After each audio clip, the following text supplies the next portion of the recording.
A internet industrial avança no Brasil. Este é o tema de mais um Mesas TI do CEPRORGS. Fiquem conosco.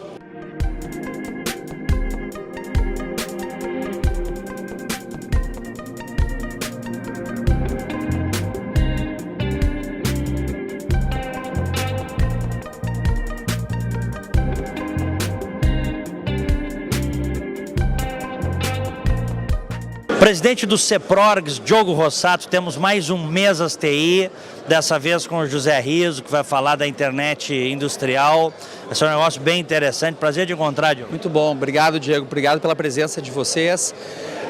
Vamos falar sobre empreendedorismo de novo, né? Eu acho que é uma das grandes pautas do CEPRORGS e a gente tem alimentado isso nas pessoas, quer seja por forma, vamos dizer assim, impositiva pela situação do nosso país, que muitas pessoas desempregadas acabam empreendendo de forma não tão, vamos dizer assim, de forma reativa, né, por necessidade, e o empreendedorismo aquele que é nativo, de uma pessoa que já nasce com esse dom e que acaba empreendendo. E a gente tem que estimular isso cada vez mais. A gente considera e tem a certeza que o empreendedor são as pessoas que trazem, que movimentam a nossa economia, e nada mais justo do que a gente reconhecer também o trabalho do Zé aí, do Riso, e ele vai nos mostrar um pouquinho também das evoluções, das mudanças, do que vem acontecendo na nossa sociedade, no nosso mundo e na indústria também, né, no mercado que tem cada vez mais utilizado a tecnologia, graças a Deus. Diogo, esse setor que tu tens a honra de liderar é um setor essencialmente de empreendedores, né? De empreendedores, de inovadores, né? Que é tudo que nós precisamos hoje no Brasil. O Brasil deu uma caída muito séria, muito severa nos últimos anos. Como é que tu está vendo esse momento todo? A gente tem aquele sentimento meio que já constante, né, de que a gente tem as nossas empresas enraizadas num cenário completamente de incertezas, né? Incerteza política, econômica, e ao mesmo tempo o mundo pressionando a gente, as nossas empresas, a inovar e a cada vez mais estabelecer e utilizar novas tecnologias para que a gente esteja de ponta, né? Esteja operando de forma inovadora, de forma com tecnologias de ponta. E eu tenho utilizado, Diego, um termo que eu mesmo criei, até vou citar hoje na abertura, que vai ser uma grande responsabilidade fazer a abertura aí para a palestra do Riso, que é sobre o hiato social. Né? Eu criei esse termo de hiato social. O que seria esse hiato social? A gente está vivendo uma lacuna que eu não sei se essa lacuna vai ser preenchida.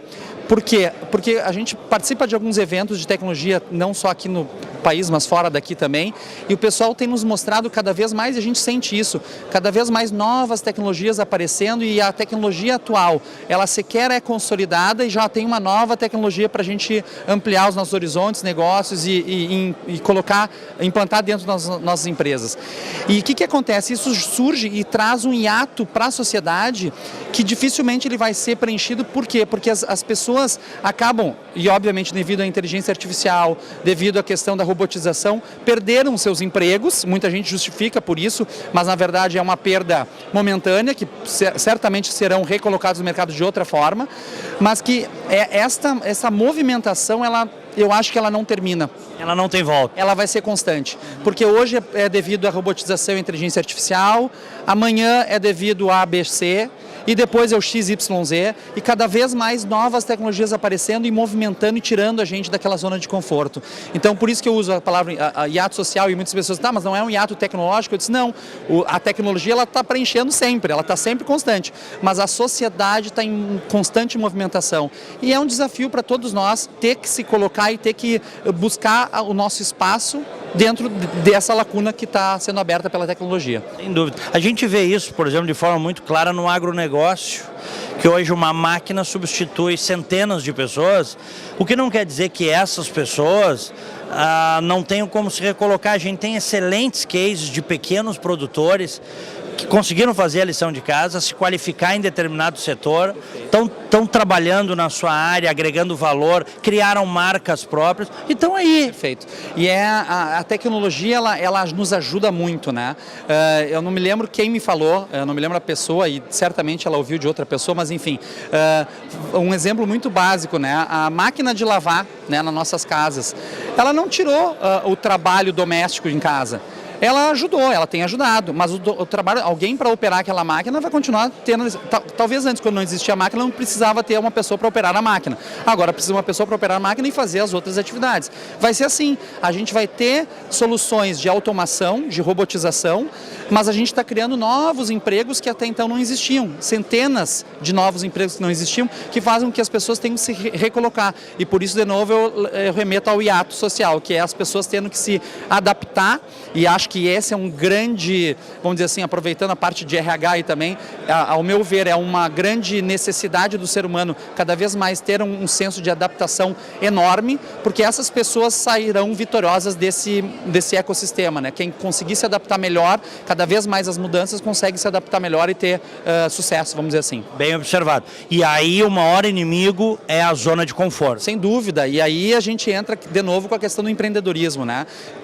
Tu quer um ambiente mais sem zona de conforto do que o empreendedorismo, né? A gente tem que estar sempre se reinventando, sempre tendo que criar coisas, seja criando uma empresa, vendendo uma empresa, criando um outro negócio. O empreendedor tem, por característica, a necessidade de buscar cada vez mais soluções para se sustentar e movimentar a economia. A gente, por mais coisas que a gente encontre e vê no nosso mundo de hoje, nessas instabilidades e momentos críticos da sociedade, política e econômica, eu acredito ainda, eu acho que ainda a gente pode chegar lá. Tem pessoas que dizem que o Brasil mudará daqui 2 ou 3 eleições, né? E se a gente parar para pensar, isso demora 8, 10, 12 anos, mas eu acho que a esperança é a gente poder trabalhar e tentar fazer a nossa parte, e aí entra a questão do trabalho que a gente vem fazendo no CEPRORGS, que é trazer uma voz para o setor e muitas vezes trabalhando em prol da sociedade como um todo, não só pelo setor. E isso eu também tive a oportunidade de escrever agora no último editorial sobre isso, que é buscar, a gente não busca nenhum tipo de benefício exclusivo para o setor de TI. A gente busca benefícios e incentivos para a economia como um todo. Se eu pago 1%, por que não todos pagarem 1%? Mas todos pagarem 1%. Não, alguns pagam 1%, outros não pagam nada, outros pagam 2%. Olha o que aconteceu agora com a greve dos caminhoneiros, né? Eles conseguiram uma vitória numa pauta específica, de um setor específico. Quem que está pagando essa conta? E aí, em seguida, teve a questão da reoneração. Vários setores perderam a questão da desoneração, foram reonerados. Então, assim, ó, existe uma conta para pagar, nós temos que pagar imposto, não sou contra o imposto, mas a gente é contra o aumento de imposto. Eu acho que tem que ter uma estabilidade, o empresário tem que saber o que vai pagar. Eu não sei quanto é que eu vou pagar de imposto no ano que vem, na minha empresa, no momento que eu vender um aplicativo, eu não sei. Hoje a gente está sendo tributado tentando ser tributado pelo ICMS e ISS, numa venda de software, uma bitributação. Então eu não sei o que vai acontecer o ano que vem.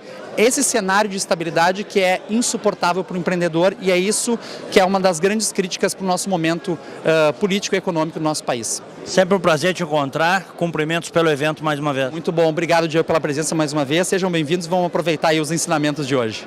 Valeu!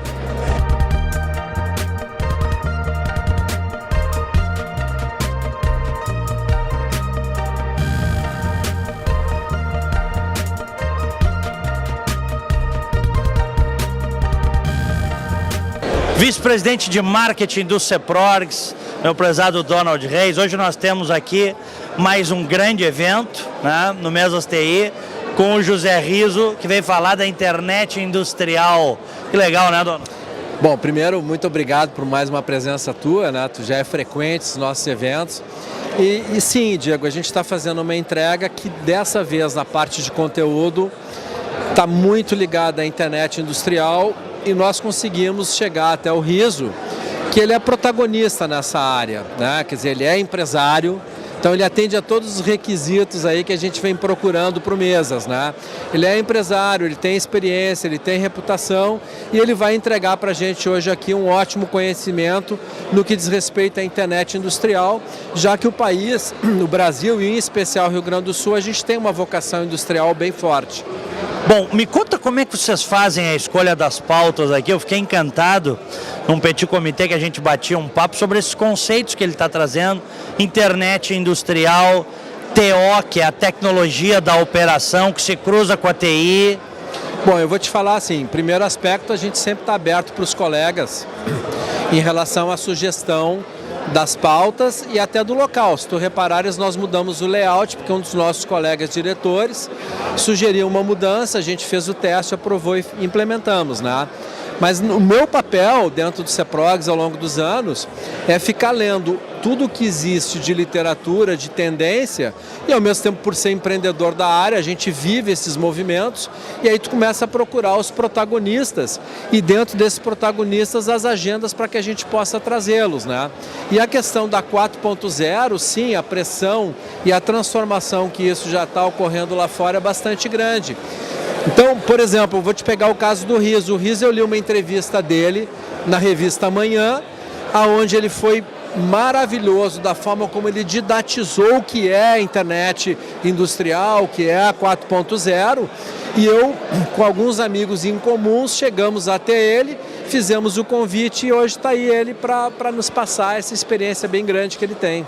Que legal. Donald, como é que tu está vendo esse momento em que mais do que nunca a saída para o Brasil é empreendedorismo? Isso para nós é muito claro, né? Só que você tem no meio do caminho, por exemplo, um sistema político que está arcaico, precisa ser modificado, precisa ser oxigenado. Então você tem a área privada lutando, mas você tem um Estado brasileiro que vive no arcaísmo. Como é que tu vês isso tudo? Eu me sinto refém.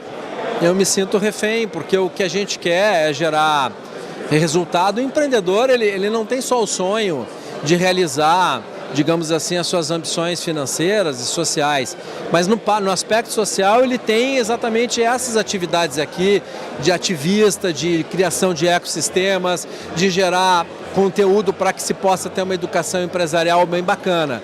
Eu te diria que eu vinha numa balada bem otimista de recuperação até essa greve que nós tivemos, que foi denominada de greve dos caminhoneiros, que o meu sentido de ir e vir, no meio de um investimento que era a Feira Brasileira de Varejo, que nós investimos nessa feira, ele foi podado da gente esse direito, né? Então, eu consegui imaginar esse país pior, eu consegui imaginar países que foram ou que estão sendo governados por esse tipo de doutrina, né?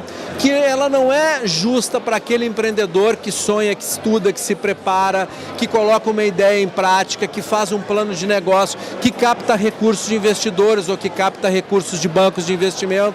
Então, é óbvio que eu me sinto muito frustrado, né? É que nem a paródia agora essa semana. Alemanha. Pô, a Alemanha termina a Copa do Mundo, ela volta para um país que tem saúde, que tem educação, que tem infraestrutura, né? Então, como é que eu me sinto? Eu me sinto refém, porque eu vou continuar entrecheirado, eu vou continuar convivendo com gente como tu, eu vou continuar convivendo com gente que está aqui, porque nós ainda vamos resistir e alguma coisa de bom nós vamos gerar, né? Agora, nós temos que ter uma consciência, como o presidente Paulo Cruz teve do Sim de Lojas, de também chegar para o cidadão, aquele que exerce a sua atividade política, e dizer o seguinte: não vamos inverter. Não vamos inverter, nós é que somos os contribuintes, a receita passa por parte da gente, só que infelizmente a gente não está tendo a coragem ainda necessária de dar um basta para isso, né? E em paralelo a essa loucura, eu vou definir de loucura, mas eu não tenho como classificar a minha opinião nesse momento, tá, Diego? É a questão da justiça que, assim, daqui a pouco um assaltante a banco, ele está em liberdade e estava cumprindo pena. Porque existe uma coisa chamada o bom senso. E onde é que está o bom senso? Né? Então esses são os pontos que eu queria te responder. Assim, tô bastante chateado, mas eu não posso me entregar para os homens, de jeito nenhum. O empreendedor não se entrega?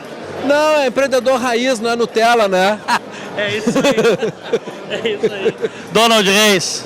Diego, deixa eu aproveitar e te pedir só um minutinho. Por favor. Como nós mudamos bastante o nosso enfoque aqui também, eu queria agradecer a DBC Company, a Two Cloud como patrocinadores Gold, a Dinamize, que é Silver também, os bronzes, que é a Consulpasa, Dinâmica Consultoria, Grupem, a RCA Digital, Positivo, TEDx, Zero Defect, com o apoio da Posmetria e da CK Marketing Digital, porque graças a esses empreendedores que estão na trincheira e que são raiz como nós, esse evento está rolando hoje. Isso aí é Copa do Mundo.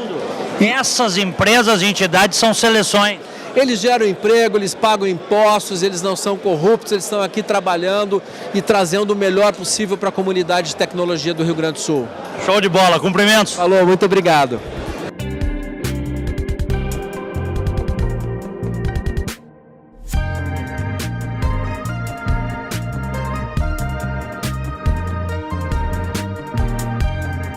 Bem, o José Riso, que está aqui comigo, é o presidente da ABII, Associação Brasileira de Internet Industrial. E é o palestrante de hoje deste Mesas TI, que sabidamente é o grande evento de TI do sul do Brasil. Riso, prazer te ver, prazer te conhecer aqui no Mesas TI. O prazer é meu, estou muito contente de vir ao Rio Grande do Sul. Fiquei realmente entusiasmado com o convite, né, que é um estado tão importante, e essa temática da internet industrial é muito relevante. Então acho que faz todo sentido a gente ter a chance de ter esse papo hoje aqui. Bom, primeiro quero conhecer um pouquinho de ti. O José Riso é de onde? Eu nasci no Rio de Janeiro, né, onde eu morei até os 15 anos. Fui fazer engenharia nos Estados Unidos e desde 93 me mudei para Santa Catarina, onde eu resido até então. Eu sou formado em engenharia mecânica, fundei uma empresa de tecnologia chamada Pollux, que está fazendo 22 anos e que trabalha com automação industrial, robótica, né, tecnologia para manufatura, e mais recentemente iniciei um movimento que é a ABI, né, que a gente vai falar um pouquinho hoje. Bom, tu estás então carioca, estás há mais de 2 décadas em Santa Catarina, que é um estado espetacular que não para de crescer, né? Eu tive a chance de escolher, né, quando vinha dos Estados Unidos, o lugar para morar, e achei que Santa Catarina tinha realmente as condições para quem gosta de empreender em tecnologia, e eu acho que eu acertei. Eu estou muito contente, e agora que a Pollux é uma empresa já muito bem encaminhada, eu tenho investido uma parte importante do meu tempo para trabalhar nesse ecossistema de Santa Catarina, fazer, por exemplo, funcionar, né, a parceria entre as universidades e a empresa e realmente criar um ecossistema que apoie o empreendedorismo. Eu não mencionei, mas eu sou empreendedor Endeavor, o mais antigo em atuação no Brasil, então essa causa é outra que eu abraço com muita força. E lá a gente tem realmente trabalhado para criar um ambiente propício, né, para incentivar os jovens a empreender inovação e fazer a transformação, né? A cidade onde eu moro, Joinville, é uma cidade pujante, né, muito próspera por conta da indústria, mas quando a gente olha para frente, né, o que nos aguarda aí com a transformação digital, a gente precisa, sem perder essa pegada industrial, adicionar o aspecto mais tecnológico, que aí envolve software, robótica, drones, então é disso que a gente está cuidando agora. Bom, tu fundasse esta entidade, a Associação Brasileira da Internet Industrial. O que é a internet industrial? O conceito da internet industrial é muito simples, é pegar essa internet que já faz parte da nossa vida aí há 25 anos, né, e que trouxe uma série de benefícios, né? Por exemplo, hoje a gente faz tudo usando o nosso smartphone, a gente faz os pagamentos, a gente se comunica, a gente compra passagem, a gente reserva lugar num show. Trazer essa tecnologia que já está aí muito disponível, barata e comprovada, para uso na indústria. E quando eu falo indústria aqui, eu não estou falando só manufatura, né? O industrial, nesse caso aqui, se refere a vários segmentos industriais. Logicamente, a manufatura é uma delas, mas a gente está falando da indústria do agronegócio, a indústria da saúde, energia, transporte, cidades inteligentes. Ou seja, pegar uma tecnologia que já trouxe tanto benefício para o nosso dia a dia pessoal e criar esse mesmo benefício para essas operações industriais. Basicamente é isso, é uma combinação de sensores que estão cada vez mais baratos, né? Esses sensores geram dados e através da internet a gente encaminha esses dados para a nuvem, por exemplo, que é muito barato também. E a grande sacada da internet industrial é justamente os softwares de análise, né, que a gente chama de analytics, software de inteligência artificial, que vão pegar esse volume de dados e transformar isso em informação que seja útil para quem está tocando o processo, poder fazê-lo com mais eficiência, com mais velocidade, menos custo. Então, assim, são muitos benefícios. É um negócio que a gente estava conversando antes da entrevista Petit Comitê com alguns amigos aqui, que é um conceito muito interessante que tu nos colocaste. A gente tem o conceito de TI, Tecnologia da Informação, que hoje já se chama em muitos aspectos economia digital, porque está em tudo. Mas tu trouxeste a questão do TO. O que é o TO? Então, esse é um termo que se usa muito lá nos Estados Unidos, né, o IT para Information Technology, que é a nossa TI. Mas a gente tem um outro espaço de trabalho que lá se chama Operations Technology, que seria a tecnologia de operação, que é o nosso TO. Então hoje quando você, por exemplo, vai para uma manufatura, normalmente o time de TI, o pessoal de TI está preocupado com o ERP da empresa, o sistema corporativo, e às vezes não se comunica muito com o pessoal que está na operação. Então tecnologia de operação tem a ver com os sistemas, os equipamentos que estão na fábrica, que estão nos veículos, que estão nas colheitadeiras. É uma tecnologia que vem sendo tratada de forma diferente. Então, o que a gente observa é que os times de TI falam muito pouco, não falam com os times de TO. E quando a gente fala de internet industrial, o que a gente precisa é justamente que haja essa convergência. A gente tem que botar esses dois times e fazer dele um time só, porque muito do que a internet industrial pede é pegar essas operações, né, que estão lá na fábrica e conectar isso, né, aos sistemas da empresa. Então a gente... Ou seja, vamos ver, uma máquina, tem uma máquina qualquer, o sujeito programou essa máquina para ela fazer determinado produto. A informação daquela programação vai cruzar com a informação da fábrica e com o sistema como um todo, que pode inclusive vai virar estatística de produção, vai afetar, vai impactar no preço final do produto. Estou certo? É por aí? Exatamente. Vou dar um exemplo prático para a gente não ficar aqui só na teoria. Nós desenvolvemos lá na Pollux recentemente um equipamento para uma grande empresa global de alimentos, né, que queria dar ao consumidor final a possibilidade de montar a caixa com os produtos que ela quisesse, né? Então, a nossa linha que compõe essa caixa, né, com as cápsulas, né, que a pessoa quer comprar, ela está ligada diretamente ao sistema de pedidos. Então hoje, um consumidor dessa empresa vai poder entrar num site, compor os sabores, né, que ele quer.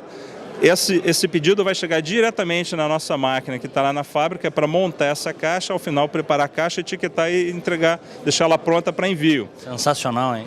Então, assim, antes disso, esse pedido provavelmente ia chegar no RP, numa área que ia ter que, de alguma maneira, trazer isso para a fábrica. O que a gente fez foi conectar diretamente e aí você tem uma operação muito mais rápida e eficiente. Então é o TI conectado ao TO. Exatamente. É o que a gente chama de convergência e, infelizmente, né, por uma razão ou outra, são áreas que não se conversaram muito nos últimos anos e o propósito justamente da ABI é mostrar que todo mundo só tem a ganhar quando esses dois times passam a trabalhar com um objetivo único. Bom, tu fizeste a tua formação nos Estados Unidos, Riso, e viajas muito. Como é que está a dita internet 4.0 no Brasil? Bom, a indústria 4.0, isso. Indústria 4.0. Esse é um tema um pouco complexo e a primeira coisa que eu gosto de esclarecer é o seguinte: a gente vê muito, né, uma visão de que a indústria brasileira é uma indústria 2.0. Isso é uma média e quando você trabalha com média você tem o perigo de incorrer num erro grande, porque o que nós temos na verdade no Brasil não é uma indústria 2.0, nós temos empresas quase 4.0, 3.0, 2.0, 1.0. Então quando você fala de média, você pode estar imaginando uma indústria de certa maneira toda atrasada e não é verdade. Quem conhece a indústria, visita com frequência as fábricas, sabe que no Brasil a gente tem algumas das fábricas mais avançadas do mundo, que não deixam absolutamente nada a desejar ao que você vai encontrar no Japão, na Alemanha e nos Estados Unidos, mas convivendo com fábricas quase da idade da pedra. Então é uma situação muito diversificada. A gente tem empresas bastante atuantes e se aproximando muito rapidamente do conceito da indústria 4.0 e outras que nem começaram. Então, o que eu acho que é mais importante agora é que as lideranças, os executivos, no mínimo, entendam com um certo grau de profundidade o que essa transformação vai ocasionar na indústria para poder, então, se posicionar. E a recomendação que a gente dá é que comece a olhar isso, né, coloque isso na pauta da diretoria e forme um time, por menor que seja, para avaliar cada uma das tecnologias que compõem a indústria 4.0. Aí nós estamos falando de realidade aumentada, de robótica, de manufatura aditiva e muito de software também. Essas pessoas têm que ser retiradas do dia a dia operacional da empresa, que consome muito tempo, para poder entender até que ponto essas tecnologias vão ter um impacto no negócio.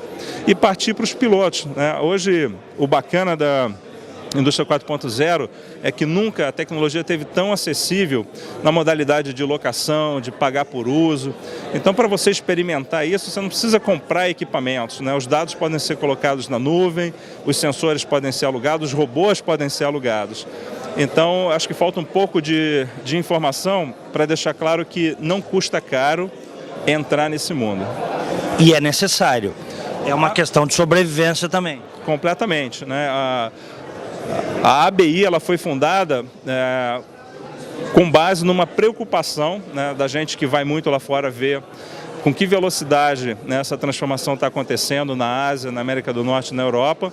E aqui no Brasil há um debate intenso, mas muito pouca ação. Então o que nós fazemos na ABI é incentivar as empresas a saírem do discurso para a prática, fazendo os chamados test beds, que são os experimentos, né? Se você está em dúvida se a internet industrial vai ou não te dar um benefício, faça um teste, veja qual é o resultado. Testar é barato e você pode ver se aquilo vai ou não te dar um resultado positivo. Quais são os países hoje referência na internet industrial, na indústria 4.0? A gente tem dois movimentos, né? A indústria 4.0 nasceu na Alemanha, né? É um projeto do governo alemão para manter a Alemanha competitiva nesse processo de transformação digital. A Alemanha sempre foi muito poderosa em máquinas e equipamentos e vislumbrou que o grande valor está indo para o software. Então criou esse conceito da indústria 4.0. A internet industrial, diferentemente da Alemanha que nasceu no governo, nasceu na iniciativa privada americana. Ela foi iniciada pela GE, pela Intel e pela IBM, e uma proposta diferente. Não é que a gente precisa trabalhar para criar uma fábrica excelente em 10 anos. Não, vamos pegar a tecnologia que está disponível hoje, que é a internet, e vamos começar a ter ganhos hoje. Então são países que deram origem aos dois movimentos. Agora, o que eu vejo, onde eu vejo maior avanço nesse sentido, além desses dois continentes, é na Ásia. China, Índia, Japão. Índia também é. Também. Então, para te dar um exemplo claro, Diego, eu tenho ido a esses encontros, são 4 encontros anuais em países diferentes, né? O último foi em Helsinki, na Finlândia. Normalmente eu sou o único brasileiro num grupo de 500 pessoas e quando eu estou lá na frente do local do evento, para um ônibus, saem 50 chineses, para um outro ônibus, 50 indianos. Então, hoje, quando eu olho o evento como um todo, a maioria dos participantes vem da Ásia. Ou seja, nós temos aí muito que evoluir, mas vamos evoluir. A gente não tem alternativa, a gente precisa trabalhar, né, e apesar desse movimento estar sendo iniciado no momento em que o Brasil está, de certa maneira, fragilizado do ponto de vista econômico, isso não pode servir de desculpa para a gente não fazer nada. A gente vai ter que se virar mesmo diante do cenário atual. Olha, grande satisfação te ouvir, meu prezado José Riso. Nós vamos ter certamente um grande mês ASTI hoje com a tua presença. Forte abraço. Igualmente, eu estou muito contente de estar aqui no Rio Grande do Sul e espero voltar sempre.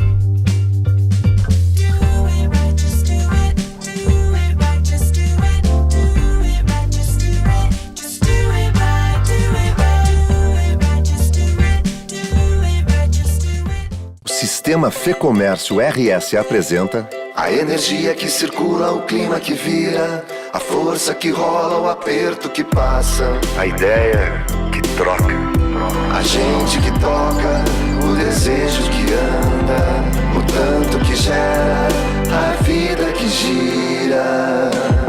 Sistema Fê-Comércio RS. Com você, a gente faz a economia girar. Com você, a gente faz a vida se movimentar.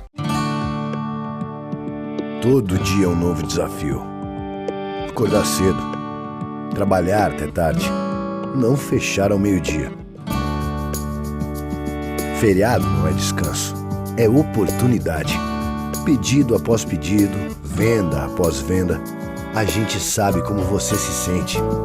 Melhor que isso, a gente trabalha para você se sentir mais seguro, mais preparado, mais forte. E para isso estamos sempre prontos para representar o varejo. Precisa de ajuda a qualquer hora? A gente dá uma força. De ajuda para agilizar a papelada? A gente dá uma força. Precisa crescer? Já sabe, a gente dá uma força para você, para sua loja, para o seu futuro. Que a gente faz o varejo mais forte. Cindy Lojas Porto Alegre, 80 anos. A vida é assim. Chove, faz frio, acaba a luz. A vida é assim. Chove, faz frio. E quando você menos espera, acaba a luz. A vida é muito melhor quando você está bem acompanhado. E é isso que inspira a Unimed a estar sempre do seu lado, cuidando de tudo para que cada um dos seus planos comece a ser realizado hoje mesmo. Cuidar de você. Esse é o plano. Unimed. Ser gaúcho é preservar as tradições, é valorizar a educação e acreditar que um futuro melhor nasce nas páginas de um livro. É nossa tradição trabalhar duro. Temos orgulho do suor que escorre do rosto. Ele reconforta a alma e sedimenta uma vida digna. É nossa tradição valorizar o passado para desenvolver o futuro. CMPC Celulose Rio Grandense. Desenvolvimento é a nossa tradição.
Bem, o Paulo Cruz, que é o presidente do Cindy Lojas, um querido amigo, está presente aqui em mais um belíssimo evento do CEPRORGS, que é o Mesas TI. Sempre uma satisfação de encontrar.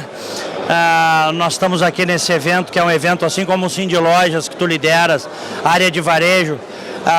Aqui nós temos pessoas empreendedoras, e não é por acaso que vocês são parceiros, fizeram uma parceria importante na FBV, mais uma vez, né? E é o que nós precisamos, né, Cruz? Nós precisamos, quer dizer, o rei no Brasil deveria ser o empreendedor. Lamentavelmente não é, mas aqui me deixa muito feliz e por isso eu estou participando desse evento aqui, que ele cresce, ele é mensal e ele vem crescendo. E aqui saem ideias inovadoras de que tanto o Brasil precisa e que o governo não se preocupa em auxiliar e investir e se preocupar. E a iniciativa privada, sim, que paga uma alta carga de impostos que vão para o ralo, na verdade, e a iniciativa privada ainda tem essas iniciativas. O CEPRORGS é uma entidade que congrega todas as empresas de área de TI, faz um bom trabalho, tem uma diretoria coesa, também um grupo que participa. E isso é importante. Assim como o Cindy Lojas não é só o presidente, nós precisamos ter uma equipe, nós precisamos ter outros diretores que façam a diferença. Assim é o Cindy Lojas. E nós estamos atravessando um momento difícil no país, muito difícil, porque todo tipo de empresa passa por dificuldade. Só não passa dificuldade a arrecadação de impostos. E esses impostos, aonde estão? Para onde vêm? Então as pessoas têm que entender que nós estamos passando esse momento, que vem eleições aí, que as soluções não são as melhores, mas que haverá de ser alguma. E nós temos que mudar o Congresso, Diego. Nós temos que colocar no Congresso pessoas que nunca foram eleitas, que têm a intenção de ir lá, fazer um trabalho, modificar o status quo do Brasil, porque a solução do Brasil é simples. São 200 milhões de habitantes que têm todas as condições de produzir, de trabalhar, de arrecadar impostos, de consumir e fazer um país melhor. Construir estradas, construir tudo, ter educação, saúde, segurança, é isso que se quer. Assim como se destruiu o Brasil há uns 20 anos atrás, ou mais, fazendo políticas erradas, nós podemos mudar. Centrar fogo na família, centrar fogo na educação, centrar fogo em uma série de coisas. Nós precisamos de líderes. O Diego é um líder, o Diogo é um líder, está fazendo um trabalho excelente, assim como outras entidades de Porto Alegre têm se unido, tentando ajudar a municipalidade. Porque o problema de Porto Alegre é muito grave e se nós não pensarmos de uma maneira diferente, nós vamos ter uma cidade mais destruída que está atualmente. Tu tens falado muito nos teus discursos que, claro, tem que auxiliar os gestores, e aí nós estamos falando de prefeitura e estado, sem dúvida, União também não é diferente, mas tu tens dito que eles têm que se dar conta de quem é que manda, né, Paulo? Exatamente, é o povo, a população, a sociedade civil organizada. Olha, eu vim de Bento agora, eu estava num evento da Transposul em Bento Gonçalves, maravilhoso, empreendedores, gente que faz, gente que quer fazer. Se o governo não atrapalhar, Diego, nós iremos para frente. Esse é o problema. O governo quer atrapalhar. Se fala muito, por exemplo, do funcionalismo público, que tem muita gente. Ninguém pediu. O funcionalismo foi colocado lá, está lá. Tem gente que estudou anos para fazer concurso, fazer uma carreira. Só que o Brasil não aguenta mais a forma que está. Apenas, eu entendo que tem que discutir. As pessoas têm que discutir, porque senão nem nós, nem as pessoas aposentadas no futuro irão receber os seus proventos. E isso é uma coisa, assim, ó, é hora de chegar. Ninguém, por exemplo, quer que aumente o IPTU de Porto Alegre, nem eu. Só que tem que reajustar a planta da forma que está, não é justa. Nós temos que fazer que todos paguem de uma maneira justa, porque tem uns que pagam mais, outros pagam menos, outros não pagam. Tem gente que tem apartamento de 2 milhões, paga R$200. Quer dizer, vamos sentar na mesa e conversar. Não pode simplesmente ser contra ou a favor. Não, conversem, dialoguem, a sociedade precisa disso, o Brasil precisa evoluir. Todos querem ter uma vida melhor. Aqui estão líderes, aqui estão pessoas que fazem. Essas pessoas também precisam se preocupar. Não tem quem não tenha que participar da vida pública no Brasil hoje, porque a situação que chegou é insustentável. Eu vou até dizer o seguinte, omissão daqui para frente é crime contra as atuais e futuras gerações. Exatamente. Se não quiser condenar o teu filho, teus netos, tu tem que participar. Eu estive visitando alguns órgãos jornalísticos de Porto Alegre e junto comigo estava o Aquiles Dalmolin, que é o presidente do Sinduscom. Sabe o que o Aquiles disse? O Aquiles tem uma empresa em Engenho Sul, que é uma empresa muito grande, ele é uma pessoa que tem uma boa condição financeira, ele tem 2 filhos. Ele disse, eu tenho vergonha de ter deixado o país que eu deixei para os meus filhos. Eu vou participar. É uma pessoa que trabalha durante o dia, trabalha à noite, é incansável, não tem interesses pessoais. Isso é importante que se diga, nós precisamos de pessoas que não têm interesses pessoais, têm interesse no longo prazo do Brasil, pensando nos filhos, pensando nos netos e até nos bisnetos, né? Em outras gerações. Nós não podemos deixar esse Brasil que está aí para quem vem atrás de nós. Muito bem, sempre uma satisfação de encontrar, Cruz. Igualmente é um prazer para nós, Diego.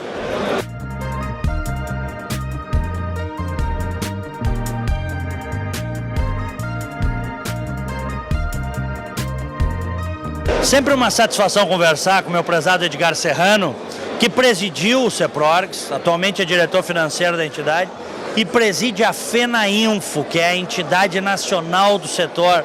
Bom te encontrar, Serrano. Bom dia, uma satisfação, Diego, sempre te ver aqui, muito bom. E depois, além disso, na sua empresa, a DBC Company, ele patrocina, é um dos patrocinadores do evento. Está de totalmente parabéns, porque isso aqui é uma ilha, eu me reenergizo quando eu venho aqui, Zé. É verdade, o Mesas TI tem justamente esse objetivo, atrair toda a comunidade de TI, e a gente consegue, antes da palestra, que sempre é muito importante, fazer um networking, se atualizar, saber o que está acontecendo nos bastidores, o que está acontecendo em Brasília, o que está acontecendo em termos de negócios, né? Isso é um ambiente muito bom. Serrano, a gente comentava fora do ar aqui, a gente comemorava que o STF manteve opcional o imposto sindical.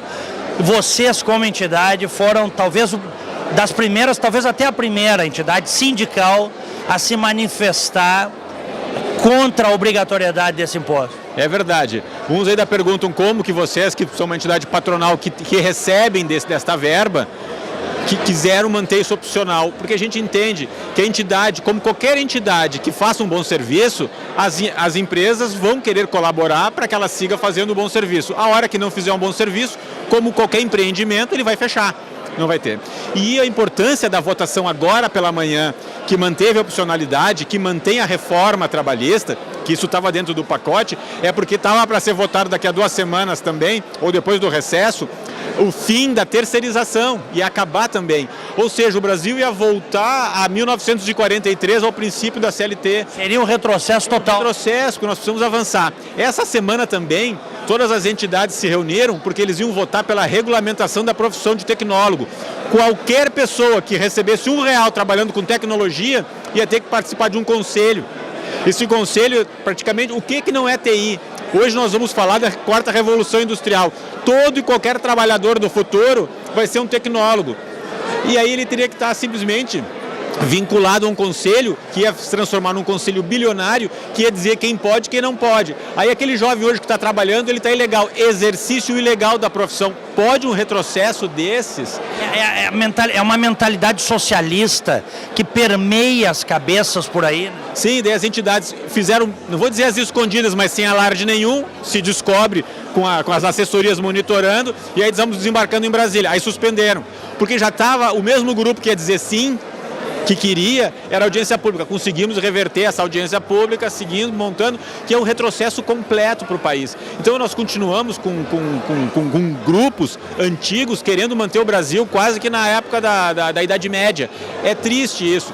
Então a gente vai dando passos muito, muito devagar. A gente vê a China que até 2025 vai crescer ali, 2025 é daqui a 7 anos, 6 anos e meio, líder na revolução da indústria 4.0. O Brasil ainda está discutindo a infraestrutura de telecomunicações, que é por acaso internet, para ver se a gente vai ou não ter fibra em todos os lugares, para poder ter internet de qualidade.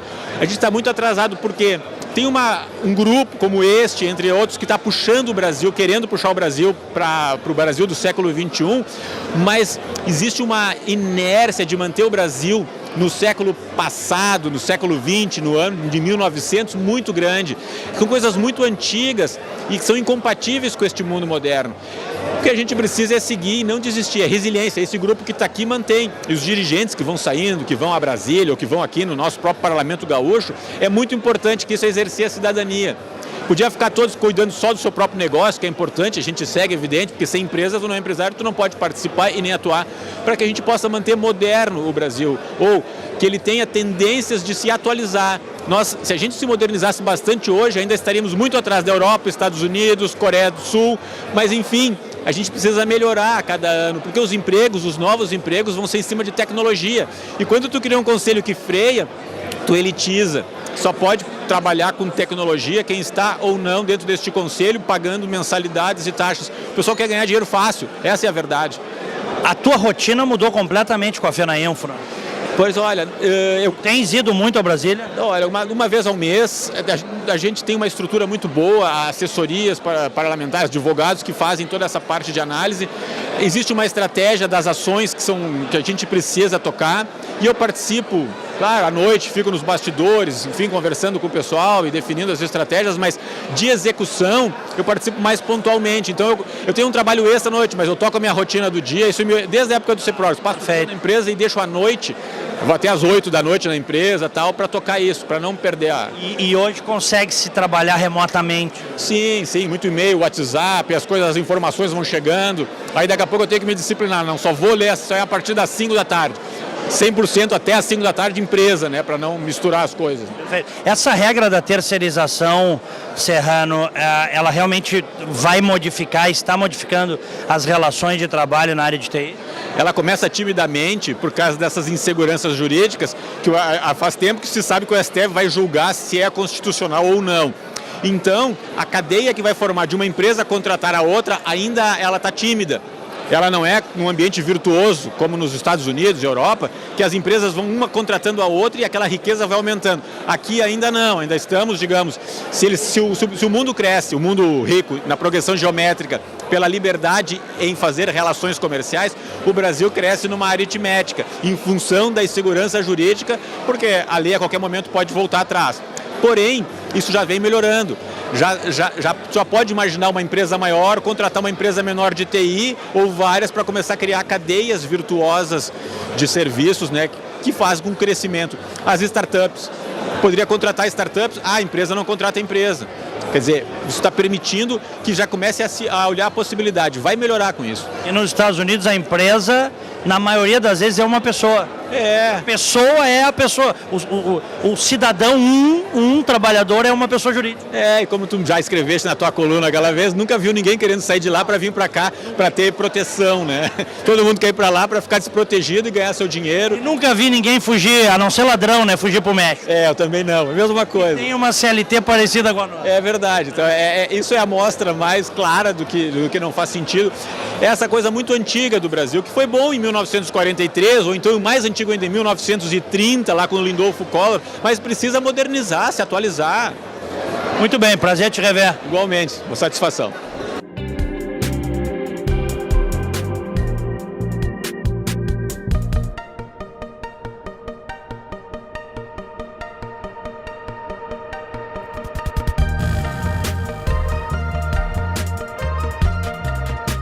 Prazer conversar mais uma vez com o Eugênio Romanini, que é um paulista que se apaixonou pelo Rio Grande. É verdade. Né? É ou não é, Romanini? É verdade. É presidente da Sucesso, que é uma entidade importante, uma entidade parceira, uma entidade da área de TI. Né? Bom te rever. Obrigado, Diego. É sempre um prazer falar contigo. Sobre a minha paixão em Porto Alegre, já começa há 15 anos atrás. Eu vim por conta de uma gaúcha, né? É sempre assim, né? É um bom motivo, eu te diria. Claro, é o melhor. E tive minhas filhas e comecei, de fato, a consolidar minha carreira profissional. E a felicidade desse ano, então, presidir a Sucesso no Rio Grande do Sul, né? O Romanini, quem se apaixona pelo Rio Grande se apaixona mesmo. A gente nasceu aqui, é uma paixão natural mesmo, com todas as críticas que possam existir. O Rio Grande do Sul está andando para trás em muitos aspectos há bastante tempo. Mas a gente tem raízes muito fortes aqui e o fundamental, que a gente até conversava antes, a gente vê que tem potencial para virar esse jogo. Tem muito potencial. Eu, como conheço o Rio Grande do Sul de 15 anos para cá, eu consigo perceber com certa clareza o quanto a gente deixou de evoluir algumas coisas. E não é por falta de gente boa. Às vezes é por falta, cara, de consciência em trabalhar junto. Eu sempre costumo dizer, Diego, é uma coisa que me corta o coração, né? Talvez tenha escutado eu falar isso em outra ocasião. Porto Alegre, ou Rio Grande do Sul, nunca pode ter duas coisas boas ao mesmo tempo. Ou a serra é boa, ou a praia é boa. Ou a PUC é boa, ou a URGS é boa. As duas boas juntas não pode ser. Isso me machuca, entendeu? Ou a Zona Sul de Porto Alegre é boa, ou a Zona Norte é boa. Os dois bons não pode ser. Eu acho que o que falta para o Rio Grande do Sul é essa consciência de que se todo mundo trabalhar junto, nós não vamos sair desse buraco. O buraco vai ficar cada vez mais fundo. Mas tu tá vendo essa perspectiva da gente, de repente... Bom, agora caiu a ficha, nós estamos andando para trás há 20, 25 anos. Caiu a ficha ou não ainda? Cara, caiu a ficha, a gente está andando muito perto do abismo, né? A gente está vendo aí a situação do Estado, a situação da própria Prefeitura, então está todo mundo assustado. Se isso vai ser capaz de reverter essa consciência de anos, onde o mais importante, né, é o pai da criança do que a criança em si, eu não sei se vai ser capaz.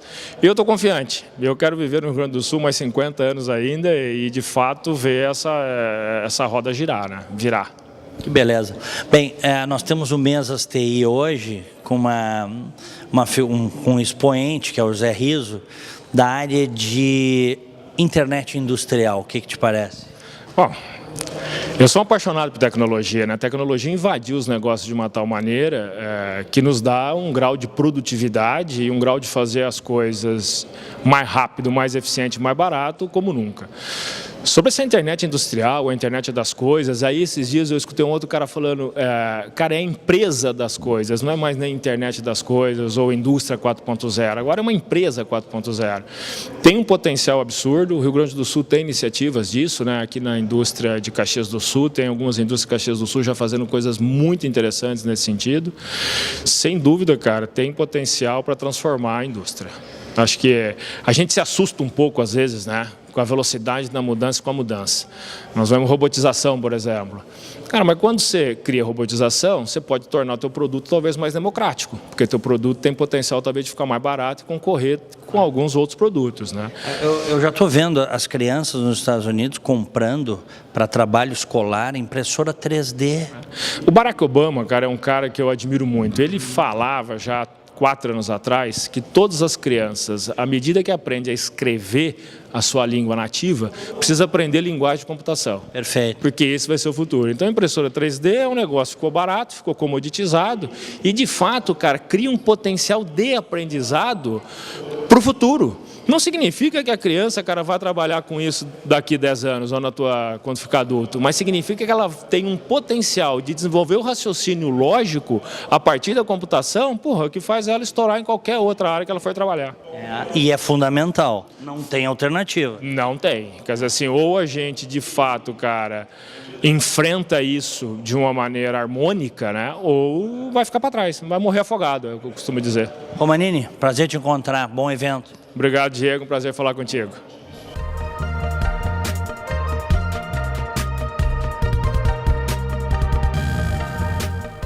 Bem, o Gabriel Goltz, que está aqui comigo, nós já conversamos em outra oportunidade, é diretor da 2Cloud, a nuvem premium. E é patrocinador aqui desse grande evento que é o Mesas TI. Prazer te encontrar, Goltz. Obrigado, um prazer estar aqui de novo, né? Sempre um prazer estar patrocinando esse evento. É um evento que acho que mais do que realmente fazer transações comerciais é onde a gente consegue encontrar os amigos, encontrar os parceiros, né? Eu acho que é muito importante encontrar, inclusive, aquelas empresas que até são um pouco concorrentes e trocar experiência. Acho que é o que falta hoje aqui no mercado gaúcho, né? E isso na área de TI acontece, né? Acontece, essa né? Troca de experiências mesmo entre competidores. Exatamente. Até a gente tem uma parceria muito forte com o SESCOM, que é o Sindicato dos Contadores, né? E eu confesso, um sindicato muito agrupado, agregado.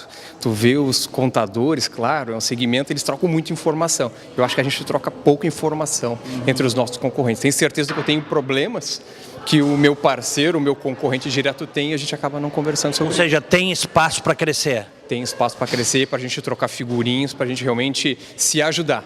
Né? Principalmente acho que no Sul a gente acaba se ficando mais retrancado. Perfeito. Bom, falando em crescimento, a 2Cloud está crescendo. Exatamente, né? Conta para o nosso telespectador que ainda não conhece, especificamente o que vocês fazem. Exatamente. Pessoal, a 2Cloud é uma empresa de computação em nuvem, né? Hoje o que a gente faz, né? A gente é nada mais que a terceirização da infraestrutura de TI, né? Então, enquanto anos atrás a gente pegava e guardava o dinheiro no banco, né? Hoje a gente pega e coloca, deixava o dinheiro debaixo do colchão e bota o dinheiro no banco. Antigamente as empresas tinham frota própria. Poxa, custo, gestão, eu tinha que ter um know-how em transporte. No meu know-how, às vezes é fabricar algum produto. A computação em nuvem é nada mais que, pegar essa bronca, que às vezes é a infraestrutura de TI, 2Cloud cuida para mim, é trocar tudo por um boleto. Né? E por isso que cresce tanto a terceirização. Para quê? Para a gente pegar pessoas especializadas, né? A 2Cloud ela é muito boa no que faz. Tanto que a 2Cloud também hoje terceiriza. Minha contabilidade é terceirizada, meu marketing é terceirizado. Por quê? Hoje não tem como acompanhar as tendências do marketing digital, por exemplo. Enquanto a gente está conversando agora, o Google está inventando uma nova forma de chegar até o seu consumidor final. A nuvem é a mesma coisa. Meus clientes estão tranquilos que eu estou preocupado com a segurança dos dados. A gente teve o ransomware, onda de ataques, de criptografia, né? Com o advento do Bitcoin, blockchain, que está tão na moda, vocês devem estar ouvindo tanto, né? Só que como veio uma tecnologia, veio uma parte negativa atrelada, né? Que foi os ataques ransomware, as empresas perdendo dados, pedindo resgate em Bitcoin. Muita gente perdeu dados aí, né? Claro. Bom, mas aí tem todo vamos dizer assim, uma proteção que se faz para não ter perda de dados, quando você cuida dos dados de terceiro. Exatamente. Mas, pessoal, não existe bala de prata, né? A segurança não existe, não é um item. É o cuidado, é fechar bem a casa, é botar... São muitas coisas. Botar uma cerca elétrica, né? Hoje, qual é o principal ataque? É o ataque interno. Né? Muitas vezes o usuário recebe lá, poxa, segue foto. Né? Poxa, de uma pessoa conhecida, uma pessoa que tu conhece, mandando um e-mail com um arquivo zipado de uma foto, daqui a pouco tu vai lá e clica. Poxa, é que nem tu dá a chave da tua casa hoje pro ladrão. É o mais comum que acontece hoje.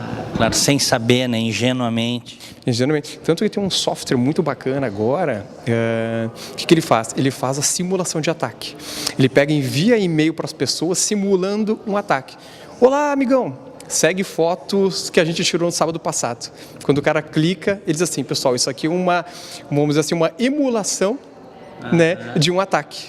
né? Que nem hoje, quando às vezes toca a sirene e a gente às vezes tem que fugir, né? Seguir os processos com combate a incêndio, mesma coisa. Eu acho que é a educação do usuário, eu acho que esse é o futuro. Mais do que grandes soluções de segurança, a gente tem que educar o usuário. É o usuário que está abrindo a porta. Claro. Né? Goltz, qual é o limite de crescimento da 2Cloud?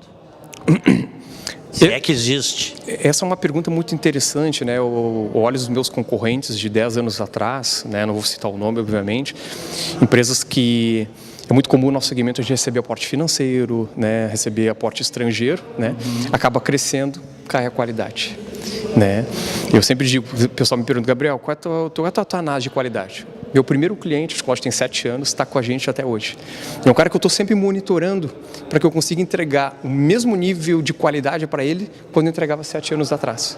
Então, sim, não existe limite no crescimento, mas o limite hoje, infelizmente, são as pessoas. Né? Hoje, por exemplo, a 2Cloud demora muito para colocar uma vaga de um supervisor técnico, de botar um analista, né, que consiga entender, que consiga traduzir, porque hoje, cada vez mais, com a terceirização, o cliente me liga e ele não sabe qual o problema dele. Então, eu preciso de alguém que consiga traduzir o técnico realmente para a pessoa, que nem um médico, né? Não adianta o médico dizer um monte de coisa, cara, tu tá com uma coisa que precisa ser arrumada, nós vamos fazer isso. É isso que o pessoal quer. Até o pessoal tem muito medo, né? Às vezes os diretores de empresas fogem da gente. Gabriel, não entendo nada de nuvem, mas esse é o maior risco, quando tu não, ou pelo menos não quer saber. Então a gente vai fazer essa tradução. Então sim, não tem limite de crescimento, mas crescer com parcimônia, com cuidado e responsabilidade com a informação do cliente. Gabriel Goltz, um abraço, cumprimentos. Obrigado, pessoal. Tchau, tchau.